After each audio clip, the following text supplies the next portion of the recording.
Hi everybody, it's Paul here. It was really funny. I was reading through some of my comments on YouTube and I suddenly saw a comment saying you're being roasted on Reddit. In general, I do go through some of these communities such as Europe Fire, Dutch Fire, Value Investing to get some ideas and some tips and tricks from other Reddit readers. But I still definitely recommend all of you to go there to get some inspiration, because there are a lot of people, they don't post anything on YouTube, but they are still very wise and have some ideas to share. So when you post something on YouTube, you should expect some negative comments. So I was already expecting that. There's a Chinese saying, 食得鹹魚抵得渴.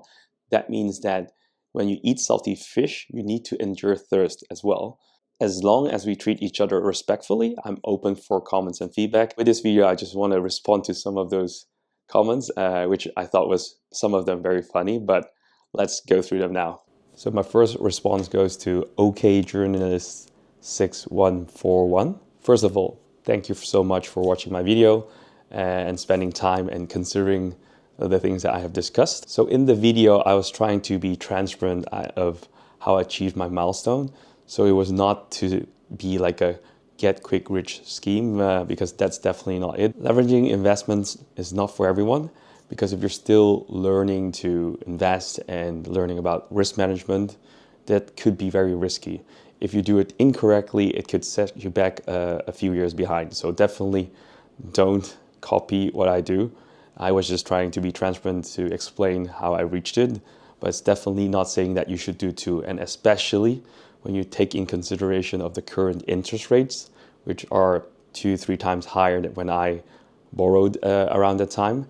And also with the asset prices being so high now, because if you look at the S&P 500 now, it's like so high that it's okay if you do the dollar cost averaging, but if you consider to do borrowing and lump summing into S&P 500, you can be ending up very bad. That said, living a conscious life and investing for the long term, that's the right approach. I hope you will continue to follow my content, and if you consider helpful, please subscribe. So there was a comment from EmbraceTheBrightSide. I want to first thank him or her for taking the time to look out for a fellow Reddit reader, because as he mentioned, that it isn't something that is irrational or something unwise compared to buying any like a car or any luxury thing with borrowed money. If you don't do it properly, it could set you back for years. So definitely thank you for commenting on that. Thanks again for your thoughtful response to the Reddit reader who posted my video on Reddit. I definitely take into account more with that. I have to call out that people should not copy what I do. I did mention things in the caption, but of course it's probably not enough, but thank you for that. So here's another response from Successful View 2841. Hey, I completely understand where you're coming from, because there's a lot of get rich quick scheme on YouTube. There are a lot of people selling e-commerce, drop shipping. So I totally understand your view. And that's also not the aim that I have to going to that route. In this economic environment where inflation is very high, I definitely don't consider myself rich, but I do consider myself very lucky that I have the options to take certain risks and do things that I enjoy. So I'll definitely do that and continue to do that, because life is too short to worry about all other people's opinion. So here's my response to noctilucus. If I pronunciate it wrong, please let me know, because I really don't know how to pronunciate it. Hey, I totally get where you're coming from, because this is definitely recorded in my attic, and I probably think you're mentioning about my floor, which you can see here. It's not duct tape, but it's a coating floor, which was not done very properly. And definitely it was not, in my opinion, not that cheap. So my attic is definitely not the most glamorous space, because we technically use it for our workspace. So as you see, there's another desk here, which is where my wife is working from. And I'm not going to show you there, because that's where we just do the laundry and drying our clothing, so it's not that special. But I do want to say we made a very conscious decision to, instead of consume the money to renovate the home, we used it for investing. I'm very thankful that my wife is aligned with this view, because I know in my surrounding there are many partners that would say like, hey, this attic looks awful, so please invest some money in it and fix it. But luckily I don't have that situation here. In my video I shared how I reached my milestone, but it's definitely not like a get quick rich scheme, because it took quite a while. It's not something that happened just in a year. It's a period of time where I save money, live consciously, always save and invest. And the money that I pulled out of my mortgage, it's also the money that I had paid off previously.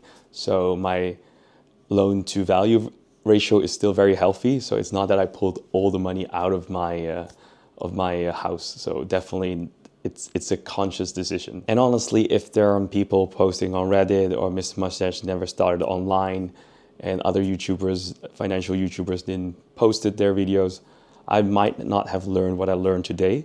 So I'm very thankful that having these knowledge online makes it also possible for people, for me with parents with an immigrant background who doesn't have the knowledge on finance, to also get ahead in life. Rich Dad and Poor Dad is definitely a great book, but I do agree that sometimes when I see things now on Robert Kiyosaki, it really make me doubt on the advice that he gives online is really something people should listen at all, because it could be very dangerous. So I think we all need to make our judgment also of what motive people have when they do something, and that should be also applied to me. I respect your conscious choices, keep on continue doing that, but I will still keep on doing what I love to do. So have a good day. Then there's a comment from Ben Bliksem, who is Dutch, I see. Ik doe niks illegaals, maar ik ben ook heel blij dat er een medelezer is vanuit Nederland. Veel succes nog met jouw FIRE journey. And the last comment I'm going to respond to is from No Comparison 8472. I think he has a certain view on whether cash flow investment works. But I think if I reflected on myself, I think it's something also about tax rules that you have to understand, and also at what interest rate and what valuation assets are at a certain moment. My wife and I still have our 9-to-5 jobs.